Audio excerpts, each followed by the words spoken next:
il y a un équilibre à atteindre qui est effectivement la restitution de la musicalité, de la clé musicale du texte, passée au filtre de la sensibilité et de la traductrice ou du traducteur et de la langue cible. Sortez, respirez, c'est le Quality Time. Et nous avons le plaisir tout de suite d'accueillir Eli Rauner et Emmanuel Moses qui seront le 15 décembre de 19h30 à 21h au centre Mishkenot à Sha'ananim pour une conversation à propos de l'écriture, de la traduction et de l'identité. Merci d'avoir accepté notre invitation. Bonjour à tous les deux. Bonjour.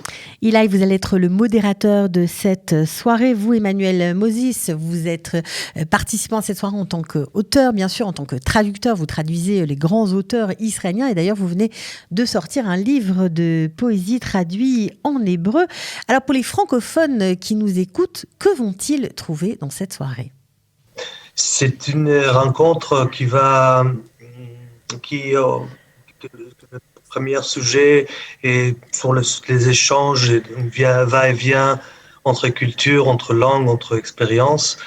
Et on parlera surtout de 3 directions différentes. Et la première direction sera la direction biographique. Et les participants vont nous parler de moments, expériences, différences entre cultures, des moments importants dans leur biographie et par rapport à l'échange ou bien à des voyages qu'ils ont faits en France ou bien en Israël. Et deuxième direction serait les influences intellectuelles et littéraires et l'écriture de soi et la pensée littéraire ou la pensée intellectuelle en général. Et puis la troisième serait question de traduction. On aura 3 traducteurs qui sont éminents dans la culture hébraïque surtout, et Emmanuel qui est là et qui traduit de l'hébreu en français. Et donc, ça sera très intéressant de voir comment ça se passe, quels sont les enjeux dans ce domaine. Emmanuel Moses, Jérusalem, Paris vont être à l'honneur, le monde de la culture, de la littérature.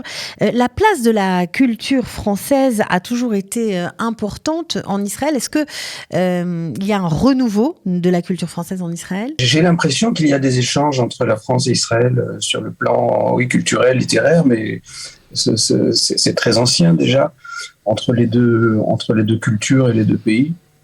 Alors vous voilà, et que certaines personnalités du monde de la culture et de la littérature œuvrent dans ce sens aussi bien en France qu'en Israël.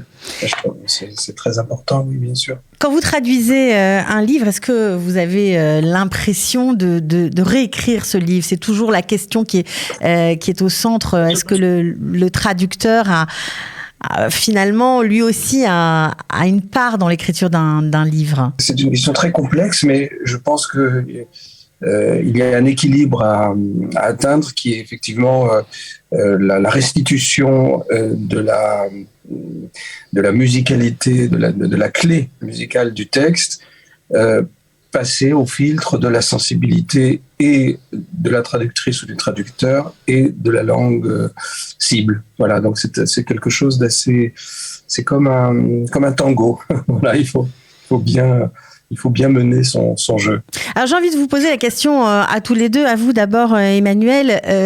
Qu'est-ce qui a fait que vous êtes tombé en amour, on peut dire ça, avec la langue hébraïque ? Je ne suis pas forcément tombé en amour avec cette langue, comme disent les Canadiens, mais j'ai vécu ici, j'ai grandi ici, donc l'hébreu est devenu ma deuxième langue, non pas maternelle, mais quasi maternelle, quasi paternelle. Donc voilà, elle a fait partie de mon horizon, de mon spectre auditif et sensoriel et onirique. Voilà, ça a été mon autre pôle linguistique, si vous voulez. Et vous, Eli, alors vous avez apparemment étudié en France. Vous, c'est le contraire, parce que vous êtes israélien. En fait, mes parents sont d'origine argentine et rien à voir avec le français. Mais à l'âge de 16 ans, j'ai commencé à lire à lire la littérature en général, mais aussi surtout la grande littérature française, Flaubert, Proust, des gens comme ça.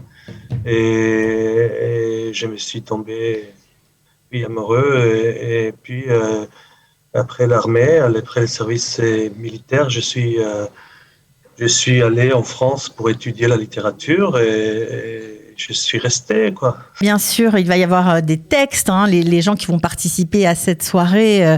D'ailleurs, tous les francophones qui nous écoutent sont invités, bien sûr, à Sirente, c'est Mishkenot Hashananim du 12 au 15 décembre. Donc, ça commence aujourd'hui. Vous allez lire des poèmes, Emmanuel Moses, de votre cru? Je vais probablement faire quelques lectures, oui, même si je pense que le but de la soirée est plutôt de dialoguer sur la relation entre les cultures, parler de traduction, comme a dit Eli.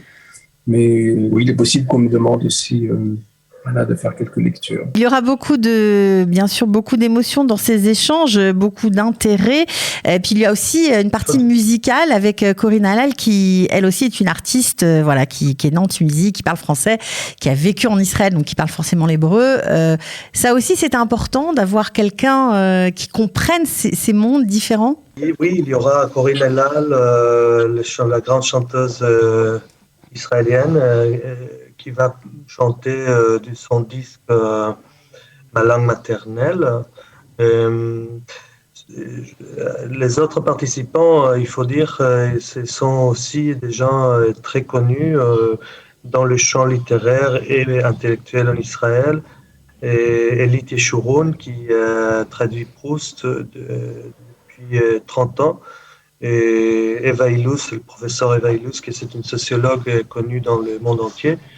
Et Dr Dorit Shilo, c'est une écrivaine et traductrice et aussi une figure importante dans le champ littéraire en Israël. Et à mon avis, ça serait un débat, une conversation, un dialogue très ouverte et très passionnant. Bien sûr. Alors, Emmanuel Moses, vous attendez quoi de cette soirée? Ce qui me concerne, de passer un bon moment, sympathique, stimulant, enrichissant pour tout le monde. Dans cette ville que j'aime beaucoup, j'ai grandi. Donc à Jérusalem. Alors évidemment, si vous avez envie de participer à cette soirée qui, je rappelle, se déroulera le mercredi 15 décembre de 19h30 à 21h, vous pouvez bien sûr monter sur le site Mishkenot Hashananim et bien sûr commander vos places. Voilà, ça risque d'être tout à fait intéressant, en tout cas si vous êtes au cœur de cette multiple identité israélienne, française, si vous lisez en hébreu, en français, vous allez sûrement vous y retrouver et apprendre beaucoup de choses. Merci à tous les deux d'avoir participé à cette émission. Sortez, respirez, c'est le Quality Time.